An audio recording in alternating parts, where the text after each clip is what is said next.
Welcome back. రెండు విభిన్న ప్రపంచాల నుంచి వచ్చే ఇద్దరు వ్యక్తులు కలిసి చేసే వివాహ ప్రయాణంలో గిల్లి కజ్జాలు సహజమే. కానీ పంతాలకు పోయి భర్తల మీద ఉత్తపుణ్యానికే 498 కింద కేసులు బుక్ చేస్తున్నారు. చట్టం మీద అవగాహన లేమి, స్త్రీలలో పెరిగిన ఆర్థిక స్వేచ్ఛతో భర్తలను అడ్డంగా బుక్ చేస్తున్నారు. కౌన్సిలింగ్ ఇవ్వకుండానే కేసులు పెట్టడంతో లక్షలాది మంది భర్తలు జైళ్లలో మగ్గుతున్నారు. ఈ దుస్థితిని మార్చేందుకే 498 చట్టంలో మార్పులు తెస్తున్నారు. ఇప్పుడు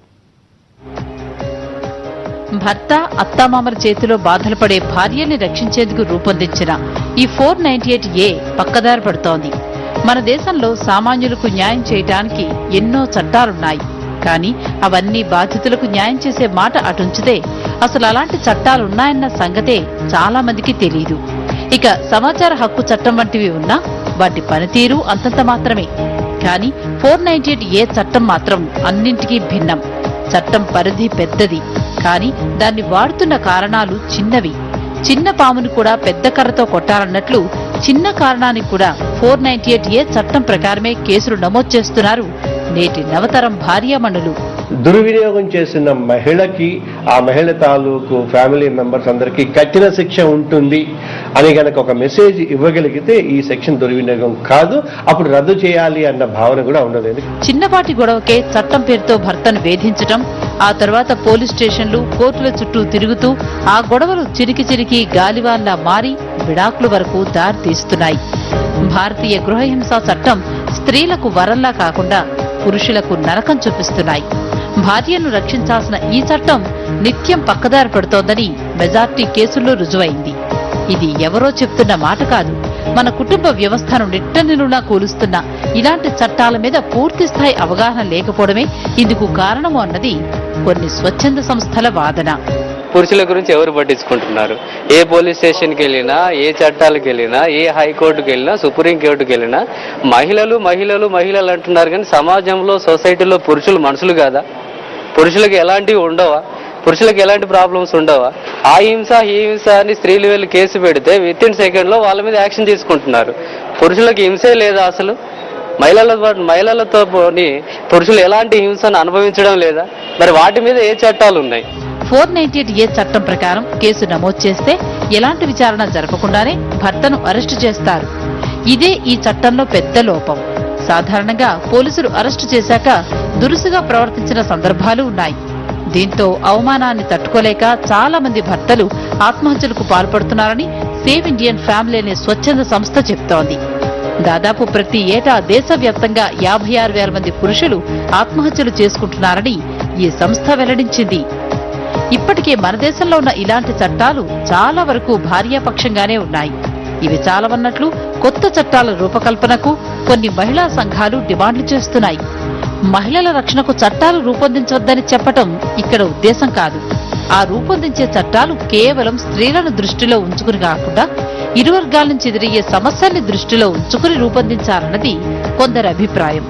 ఇవేమీ పట్టించుకోకుండా స్త్రీలను మాత్రమే దృష్టిలో పెట్టుకుని చట్టాలు తయారు చేస్తే భవిష్యత్తులో పురుషులకు సామాజిక మనుగడే ప్రశ్నార్థకమయ్యే ప్రమాదం ఉంది.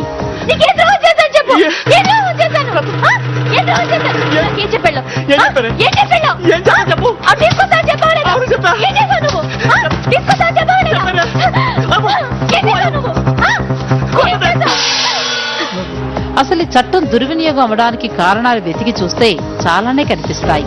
కానీ దీన్ని సవ్యంగా అమలు చేయడానికి అవసరమైన మార్గాలు మాత్రం ప్రభుత్వానికి కనిపించవు. అటు న్యాయస్థానాలు పట్టించుకోవు. భార్యే కాదు, ఆమె తరపు బంధువులు ఫిర్యాదు చేసినా ఎలాంటి విచారణ లేకుండానే భర్తను అరెస్టు చేయడం ఇప్పుడు విమర్శలకు గురవుతోంది. భార్య కావాలనే ఫిర్యాదు చేసినా భర్త, అతని కుటుంబ సభ్యులు బలవ్వాల్సిందే. వారు తమని తాము నిర్దోషులుగా నిరూపించుకునేంత వరకు జైల్లో మగ్గాల్సిందే. ఈ చట్టం చేసిన తొలినాళ్లలో వేధించే భర్తల భర్తం పట్టినా తర్వాత ఇది ఎక్కువ కేసుల్లో దుర్వినియోగమే అయింది. ఈ డొమెస్టిక్ వైలెన్స్ లాస్ కానీ, 498A కానీ, ఇవన్నీ these are not the solution. This will only encourage the future women to file more false cases. ఈ వచ్చే చట్టాలని వీళ్ళు తమ యొక్క చిత్తాల కోసం ఉపయోగించుకుంటున్నారు. దీన్ని బట్టి వచ్చిన విచ్ఛిన్నం అయిపోతుంది అది. అంటే ఇప్పుడు ఎన్ని రకాల చట్టాలు వచ్చినా సరే కుటుంబ వ్యవస్థని తారుమారు చేసి కుటుంబ వ్యవస్థని విచ్ఛిన్నం చేసే విధంగా ఉంటాయి తప్ప they are not the home makers, they are the home breakers. గత 5 ఏళ్లలో ఈ చట్టం ఎంత దుర్వినియోగమైందో లెక్కలు చూస్తే మగాళ్లకు, ముఖ్యంగా భర్తలకు చుక్కలు కనిపిస్తాయి. 2006లో 498A చట్టం కింద 58,319 కేసులు నమోదైతే 2007లో 63,128 కేసులు నమోదయ్యాయి. ఈ సంఖ్య క్రమేపీ పెరిగి 2008లో 75,930 కేసులు నమోదయ్యాయి. ఇక 2009లో 82,000 మందికి పైగానే భార్యామణులు కేసులు పెట్టారు. ఇక అవే ఏళ్లలో వరకట్న నిరోధ చట్టం కింద పెట్టిన కేసుల సంఖ్య క్రమేపీ తగ్గుతూ వచ్చింది. అవి కూడా చాలా తక్కువ సంఖ్యలో నమోదయ్యాయి. 2006లో కేవలం 5,000 కేసులు నమోదైతే 2007లో 4,500 కేసులే ఫైల్ అయ్యాయి. ఇక 2008లో చూస్తే ఈ కేసుల సంఖ్య 3,204కు పడిపోయింది. అంటే వరకట్న కేసులు తగ్గుతూ ఉంటే 498A కింద నమోదయ్యే కేసులు పెరుగుతూ వస్తున్నాయి. ఈరోజు మగవారిని హింసించే వాళ్ళు ఎంతో మంది ఉన్నారు.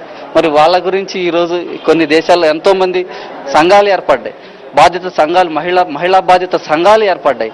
వాళ్ళ గురించి మీరేం ఆలోచిస్తున్నారు, మీరేం చెబుతారు వాళ్ళ గురించి? ఇక ఈ కేసుల్లో ఏటా 1,20,000 మందికి పైగా భర్తలు జైలు పాలవుతున్నారు. ఇక అత్తామామలు, మిగిలిన బంధువులు కూడా కటకటాల పాలవ్వాల్సి వస్తోంది. ఇక ఈ 4 ఏళ్లలో మొత్తం 498A చట్టం కింద అక్షరాల 4,21,152 మందిని అరెస్టు చేశారు. అయితే అర్హక్ నివేదిక ప్రకారం వీరిలో కేవలం 8,423 మంది విషయంలో మాత్రమే నేరారోపణ వాస్తవమని రుజువైంది.